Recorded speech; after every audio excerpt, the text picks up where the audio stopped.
अक्सर बचपन से ही ना हमारे दिमाग में कहानी बहुत गहराई तक बिठा दी जाती है। हम्म। मतलब एक ऐसी कहानी जो कहती है कि अगर जीवन में कुछ बहुत बड़ा हासिल करना है तो बस एक ही काम चुनो, और वो भी बहुत कम उम्र में चुनो, और फिर उस पर अपना दिन रात एक कर दो। हाँ बिल्कुल, समाज तो यही सिखाता है। है ना? हम्म। जैसे मान लीजिए कोई तीरंदाज है, हम्म। वो बस अपना लक्ष्य देखता है, निशाना लगाता है और बस एक ही जगह अपना पूरा ध्यान केंद्रित कर देता है। हम्म। कोई भटकाव नहीं। सिर्फ एक ही लक्ष्य। बिल्कुल, सिर्फ एक लक्ष्य। हम्म। और जब कोई इस तरह से बचपन से ही किसी एक दिशा में निशाना साधता है ना, हम्म। तो हमारे आसपास के लोग, हमारा समाज उसकी बहुत ज्यादा सराहना करता है।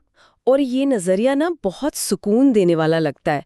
मतलब इंसानी दिमाग को चीजें एकदम साफ सुलझी हुई और एक तय खांचे में फिट देखना बहुत पसंद है। एकदम ब्लैक एंड व्हाइट। हाँ, हर कोई चाहता है कि सफलता का जो रास्ता है वो एकदम सीधा और स्पष्ट हो, जहां कोई उलझन ना हो। एक तरह से एक रटा रटाया फॉर्मूला हो कि बस इसी दिशा में चलते रहो और एक दिन मंजिल मिल जाएगी। सही बात है। लेकिन समस्या तब शुरू होती है जब कोई इस सीधे और स्पष्ट रास्ते से निकलकर आज की दुनिया में आता है।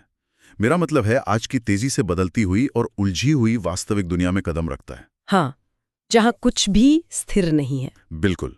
अचानक से वो तीरंदाजी का बोर्ड ही गायब हो जाता है। तेज हवाएं चलने लगती हैं, लक्ष्य अपनी जगह बदलने लगता है, और कभी-कभी तो ऐसा लगता है कि खेल के नियम ही पूरी तरह से बदल गए हैं। एकदम सही उपमा दिया आपने। तो सफलता और विशेषज्ञता का जो परिदृश्य हमें बहुत साफ दिखता था, वो असल में बहुत धुंधला और अप्रत्याशित है। और आज के समय की ये एक बहुत ही सटीक तस्वीर है। चीजें अब वैसी स्थिर नहीं रही हैं जैसी शायद कुछ दशकों पहले हुआ करती थीं। हर दिन नई चुनौतियां सामने आ रही हैं और जो पुराने नियम थे वो तेजी से अप्रासंगिक होते जा रहे हैं। और यही वो बिंदु है जहां से आज का हमारा ये गहरा विश्लेषण शुरू होता है।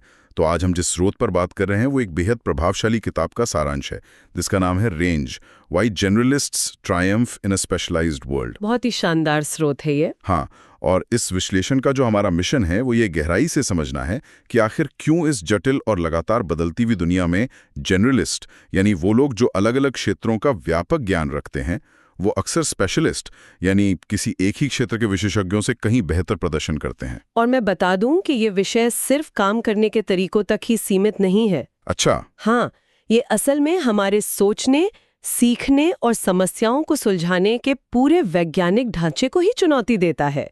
मतलब ये इस बात की पड़ताल करता है कि हमारा मानव मस्तिष्क अलग-अलग तरह के वातावरण में कैसे प्रतिक्रिया देता है। तो चलिए इसको थोड़ा विस्तार से समझते हैं। शुरुआती विशेषज्ञता, या कह लें अर्ली स्पेशलाइजेशन के बारे में जो धारणा समाज में मौजूद है, स्रोत उसके एकदम विपरीत बात कहता है। बिल्कुल विपरीत। हमें तो हमेशा ही यही सिखाया गया है कि दुनिया एक दौड़ है। जो सबसे पहले अपने ट्रैक पे दौड़ना शुरू करेगा वही जीतेगा, है ना? अगर संगीत सीखना है तो 5 साल की उम्र से शुरू कर दो। अगर डॉक्टर बनना है तो स्कूल से ही सिर्फ और सिर्फ विज्ञान पर ध्यान दो। हाँ, एक ही धुन में लगे रहो। लेकिन स्रोत का पहला ही हिस्सा इस भ्रम को पूरी तरह से तोड़ता है। हाँ, क्योंकि सारांश में स्पष्ट रूप से बताया गया है कि शुरुआती विशेषज्ञता सफलता की कोई गारंटी नहीं है। गारंटी नहीं है। बिल्कुल नहीं, बल्कि कई बार तो ये एक नुकसानदेह रणनीति साबित होती है। जिस दुनिया में हम अभी रहते हैं, वहाँ विशेषज्ञता को कुछ ज्यादा ही बढ़ा चढ़ाकर पेश किया जाता है। बहुत ज्यादा।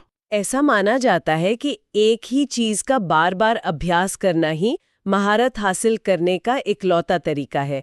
लेकिन तथ्य ये बताते हैं कि ये जो हाइपर फोकस वाला दृष्टिकोण है, ये केवल उन्हीं परिस्थितियों में काम आता है जो बहुत ही स्थिर हो, मतलब जहां कुछ बदले ना। हाँ, अनुमानित हो, जहां नियम कभी ना बदले। लेकिन मुझे ना इस बात पे थोड़ी उलझन हो रही है।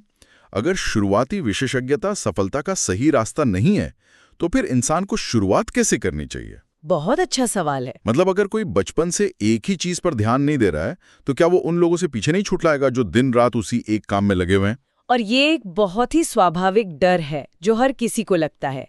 लेकिन यहीं पर स्रोत एक बहुत ही महत्वपूर्ण अवधारणा पेश करता है, जिसे सैंपलिंग पीरियड कहा गया है। Sampling period? हाँ, इसका मतलब है कि किसी एक क्षेत्र में बंधने से पहले अलग अलग कौशलों, रुचियों और विषयों को आजमाना।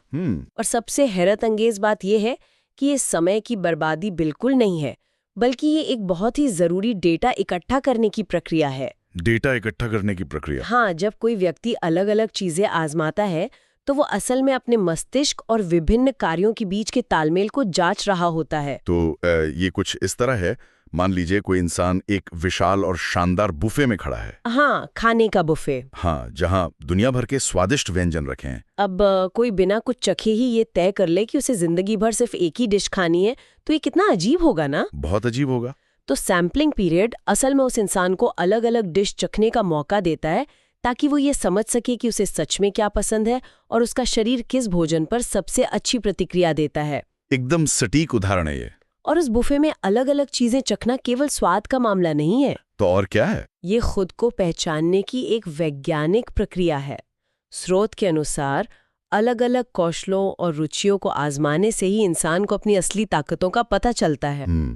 मतलब बिना विभिन्न परिस्थितियों का सामना किए कोई ये कैसे जान सकता है कि वो असल में किस काम में उत्कृष्ट प्रदर्शन कर सकता है। ये जो सैम्पलिंग से समझ विकसित होती है ना, वो एक बहुत ही ठोस और स्थिर नींव का निर्माण करती है। लेकिन समाज अक्सर ऐसे लोगों को जो बार बार अपनी रुचियां बदलते हैं, उन्हें गंभीरता से नहीं लेता है। हाँ, उन्हें सीरियसली नहीं लिया जाता। मतलब अगर कोई पहले खेल में जाता है, फिर कोडिंग सीखने लगता है और फिर अचानक से इतिहास पढ़ने लगता है, तो उसे दिशाहीन कह दिया जाता है। या कहते हैं कि ये तो भटका हुआ इंसान है। और समाज का ये जो नजरिया है ना, ये बहुत पुराने दौर की सोच पर आधारित है। विज्ञान और जो नए शोध हैं, वो इसे भटकाव नहीं मानते, बल्कि इसे खोज मानते हैं। एक्सप्लोरेशन, हाँ। जब कोई व्यक्ति अपनी शुरुआती जिंदगी में अलग अलग क्षेत्रों का अनुभव लेता है, तो वो ये सीखता है कि उसके अंदर प्राकृतिक क्षमताएं क्या हैं। वो अपनी रुचियों और क्षमताओं के बीच एक बहुत ही सटीक मेल ढूंढ पाता है, जिसे हम मैच क्वालिटी कहते हैं। बिल्कुल, मैच क्वालिटी।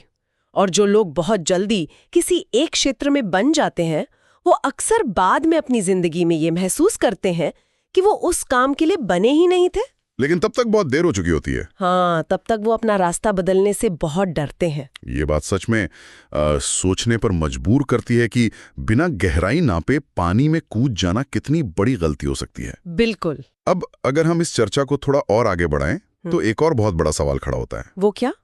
सैम्पलिंग करने का मतलब है नई चीजें आजमाना। हाँ। और जब कोई नई चीज आजमाता है, तो जाहिर है कि वो शुरुआत में उसमें बहुत अच्छा तो नहीं होता। सही बात है। उससे गलतियां होती हैं, और हमें तो हमेशा से यही सिखाया गया है कि गलतियां करना बुरा है। हाँ, बचपन से यही सुनते आए। विशेषज्ञ अक्सर इसलिए महान माने जाते हैं ना, क्योंकि वो अपने क्षेत्र में कम गलतियां करते हैं। तो क्या एक अनिश्चित दुनिया में विशेषज्ञ होना जो कम गलतियां करता हो, वो ज्यादा फायदेमंद नहीं होना चाहिए? देखिए, ये तर्क सुनने में बहुत सही लगता है, लेकिन असल जटिल दुनिया में ये काम नहीं करता। ऐसा क्यों? स्रोत के तथ्यों पर अगर हम गौर करें तो पता चलता है कि जनरलिस्ट अनिश्चित और जटिल परिस्थितियों में कहीं बेहतर तरीके से ढल जाते हैं, अडैप्ट कर लेते हैं। विशेषज्ञ एक बहुत ही सीमित और सुरक्षित वातावरण में उत्कृष्ट होते हैं, जैसे कि गोल्फ या शतरंज का खेल ले लीजिए। हाँ, वहाँ नियम तय होते हैं। बिल्कुल, वहाँ खेल का मैदान वही रहता है, मोहरे वही रहते हैं, और हर चाल का एक निश्चित परिणाम होता है। इन जगहों पर गलतियां कम करना ही जीत का रास्ता है। लेकिन हमारा जो वास्तविक जीवन है, वो ऐसा बिल्कुल नहीं है। तो वास्तविक जीवन तो शायद किसी ऐसे खेल जैसा है जिसके नियम हर 5 मिनट में बदल जाते हैं, है ना? कभी मैदान बदल जाता है, तो कभी खेलने वाले ही बदल जाते हैं। और ठीक इसी जगह पर विशेषज्ञता हमें धोखा दे जाती है। स्रोत में एक बहुत अहम बात कही गई है, अनुभव से सीखने का सिद्धांत, लर्निंग बाय एक्सपीरियंस। हाँ, जब कोई जनरलिस्ट अलग अलग क्षेत्रों में प्रयोग करता है और गलतियां करता है, तो वो असल में अनिश्चितता का सामना करने का अभ्यास कर रहा होता है। ओहो, मतलब वो अनिश्चितता से लड़ना सीख रहा है। बिल्कुल, वो सिर्फ ये नहीं सीखता कि किसी एक काम को कैसे करना है, बल्कि वो ये सीखता है कि नई चीजों को कैसे सीखा जाता है। सीखने का तरीका सीखता है। हाँ, गलतियां करना यहाँ कोई खामी नहीं है, बल्कि ये सीखने की पूरी प्रक्रिया का एक अनिवार्य हिस्सा है। तो इसका मतलब ये हुआ कि जो इंसान सिर्फ एक ही सांचे में ढला है, अगर कल को दुनिया वो सांचा ही तोड़ दे, तो वो इंसान पूरी तरह से बिखर जाएगा। एकदम सही। लेकिन जिसने बार बार गलतियां करके नई चीजों को अपनाकर खुद को लचीला बना लिया है, फ्लेक्सिबल बना लिया है, वो किसी भी सांचे में ढल सकता है। और श्रोत ठीक यही बात अनुकूलन क्षमता या अडैप्टेबिलिटी के खंड में कहता है। आधुनिक दुनिया में जहां हमारी तकनीक, अर्थव्यवस्था और समाज इतनी तेजी से बदल रहे हैं, वहां किसी एक रटी रटाई जानकारी या एक ही कौशल पर निर्भर रहना बहुत बड़ा जोखिम है। सच में बहुत बड़ा रिस्क है। आज जो कौशल हमें बहुत महत्वपूर्ण लग रहा है, हो सकता है कल वो पूरी तरह से अप्रासंगिक हो जाए। जैसे एआई के आने से बहुत सारी चीजें बदल रही हैं। बिल्कुल, लचीलापन आज के समय की सबसे बड़ी जरूरत है और ये लचीलापन उन लोगों में स्वाभाविक रूप से विकसित होता है जिन्होंने अलग अलग चीजें सीखी हैं और जो नए प्रयोग करने से कभी डरते नहीं हैं। यहाँ पर बात सच में बहुत दिलचस्प हो जाती है, क्योंकि अनुकूलन क्षमता सिर्फ बदलते माहौल में टिके रहने के बारे में नहीं है। ये कुछ नया बनाने, कुछ अलग सोचने के बारे में भी है। हाँ, क्रिएटिविटी के बारे में है। स्रोत में रचनात्मक सोच और विचारों के संगम का जो जिक्र किया गया है वो बहुत गहराई लिए हुए है। बहुत ज्यादा। अगर हम इसे भी एक उपमा से समझें, मान लीजिए किसी के पास सिर्फ लाल रंग है। वो इंसान दुनिया का सबसे महान लाल रंग का विशेषज्ञ हो सकता है, लेकिन वो कभी बैंगनी रंग नहीं बना पाएगा। कभी नहीं। क्योंकि बैंगनी बनाने के लिए उसे नीले रंग की भी तो जरूरत पड़ेगी ना, भले ही वो नीले रंग का विशेषज्ञ ना हो। वाह, ये उपमा एकदम सटीक है कि कैसे हमारे विचार काम करते हैं।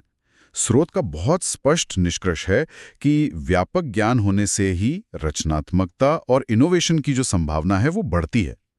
विशेषज्ञता अक्सर इंसान को एक ही दिशा में सोचने पर मजबूर कर देती है। इसे हम टनल विजन भी कह सकते हैं। टनल विजन मतलब सिर्फ सीधा देखना। हाँ, एक विशेषज्ञ किसी भी समस्या को सिर्फ अपने क्षेत्र के चश्मे से ही देखता है। कहते हैं ना कि अगर किसी के पास सिर्फ हथौड़ा है तो उसे हर समस्या एक कील की तरह ही नजर आएगी। तो क्या इसका मतलब ये है कि अत्यधिक विशेषज्ञता अपने आप में ही समाधान के रास्ते बंद कर देती है?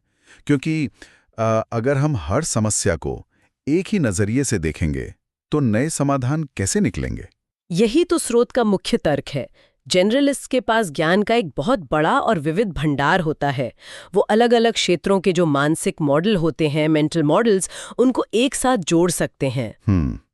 स्रोत बताता है कि सबसे बड़े इनोवेशंस तभी होते हैं जब अलग अलग और एकदम असंबद्ध क्षेत्रों के विचार आपस में मिलते हैं।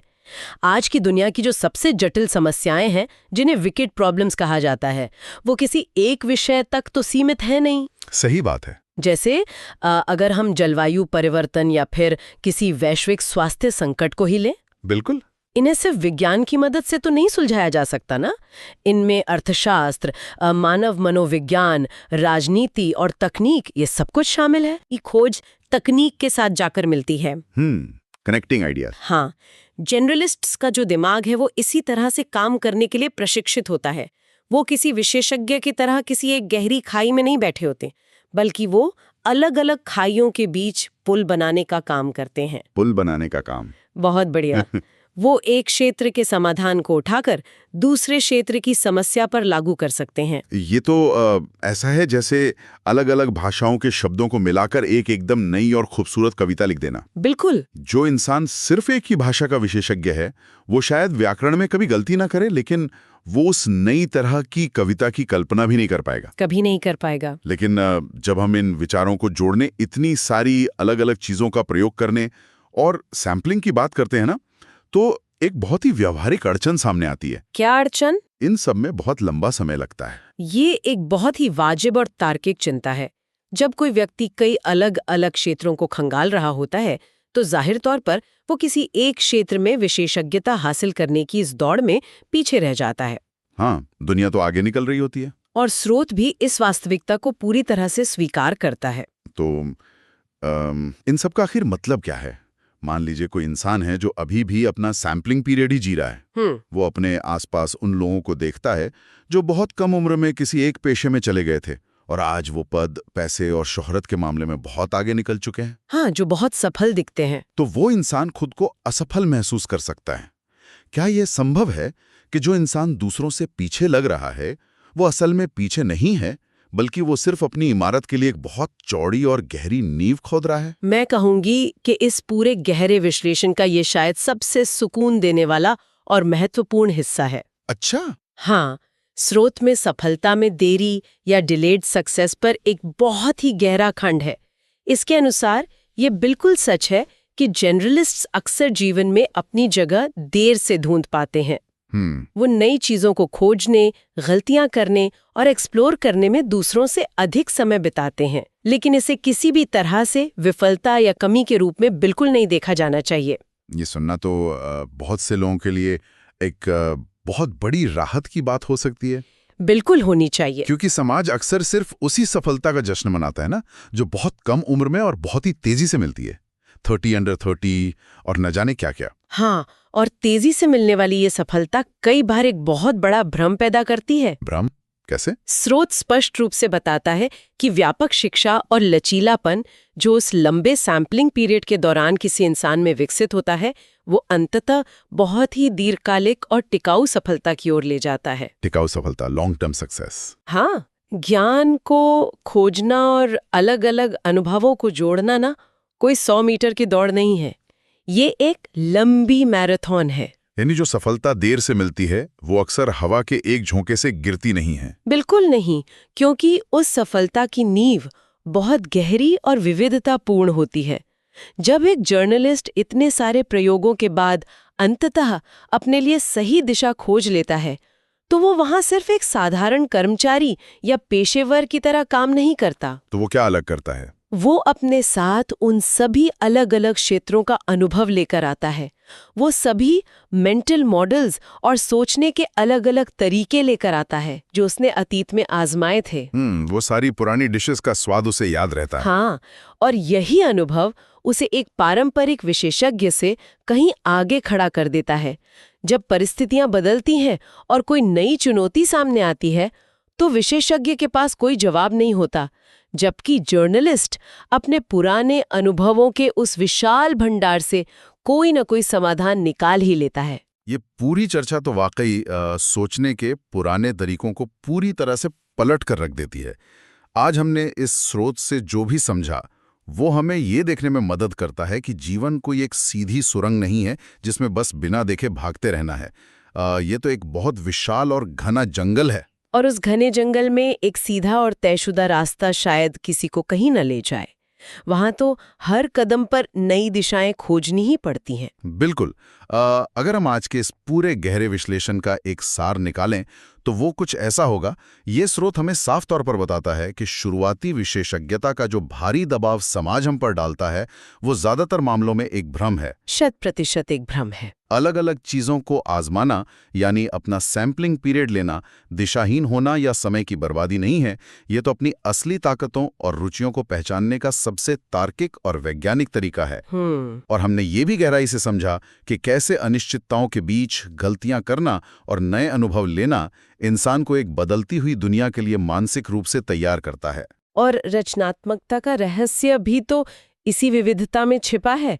इनोवेशन कोई जादू नहीं है, बल्कि ये अलग अलग और अक्सर असंबद्ध क्षेत्रों के विचारों को जोड़ने का ही परिणाम है, जिसके लिए एक व्यापक ज्ञान भंडार होना नितांत आवश्यक है। बिल्कुल सही। और जो सबसे बड़ी और सुकून देने वाली बात सामने आई वो ये कि अगर सफलता मिलने में देरी हो रही है क्योंकि हमारी खोज और प्रयोग की प्रक्रिया भी जारी है, तो इसमें निराश होने की कोई बात नहीं है। कोई बात नहीं है। ये व्यापक शिक्षा और लचीलापन ही है जो अंततः एक बहुत लंबी, गहरी और टिकाऊ सफलता का मार्ग प्रशस्त करता है। एक ऐसी दुनिया में जो हर दिन और अधिक जटिल, धुंधली और अप्रत्याशित होती जा रही है, जर्नलिस्ट इसलिए बाजी मार ले जाते हैं क्योंकि वो किसी एक तय सांचे के गुलाम नहीं होते हैं। सही कहा। उनके पास हर नई परिस्थिति में ढलने की, कुछ नया और अलग सोचने की और बिखरी हुई चीजों को जोड़कर समाधान निकालने की एक अद्भुत ताकत होती है। ये इस पूरे स्रोत का एक बहुत ही सटीक और व्यापक निचोड़ है। अपनी स्वाभाविक जिज्ञासा को मरने न देना और विभिन्न विषयों में रुचि बनाए रखना वर्तमान समय में कमजोरी नहीं बल्कि सबसे बड़ा हथियार है। लेकिन इस पूरी चर्चा को समेटते हुए स्रोत के इन्हीं निष्कर्षों के आधार पर एक बहुत ही जरूरी सवाल खड़ा होता है जो शायद भविष्य की एक बहुत ही अलग तस्वीर की ओर इशारा करता है। वो सवाल क्या है? अगर हमारी दुनिया लगातार और ज्यादा जटिल तथा अप्रत्याशित होती जा रही है और ये भी स्पष्ट हो चुका है कि जर्नलिस्ट इस बदलते माहौल में स्वाभाविक रूप से बेहतर प्रदर्शन कर रहे हैं, तो क्या आने वाले भविष्य में अत्यधिक विशेषज्ञता एक ताकत बने रहने के बजाय मानव जाति की सबसे बड़ी कमजोरी बन सकती है? बाप रे। खास तौर पर तब जब मशीनें और एआई किसी भी एक विशिष्ट काम को इंसानों से कहीं बेहतर करने लगे। ये सच में बहुत गहराई से सोचने वाली बात है। क्या जिस विशेषज्ञता को दशकों तक पूजा गया है भविष्य में वही हमारे विकास के रास्ते की सबसे बड़ी बाधा बन जाएगी? ये एक ऐसा उत्तेजक विचार है जिस पर खुद से सवाल करना बहुत जरूरी है। सुनने वालों को भी इस पर जरूर विचार करना चाहिए। बिल्कुल। आज के इस गहरे विश्लेषण में जुड़ने और इस विषय की परतों को खोलने के लिए बहुत बहुत धन्यवाद। अगली बार एक नए स्रोत और एक नई सोच के साथ इस चर्चा को फिर आगे बढ़ाएंगे। तब तक अपने अंदर छिपे उस खोजी इंसान को जिंदा रखिए और नई चीजों को आजमाते रहिए।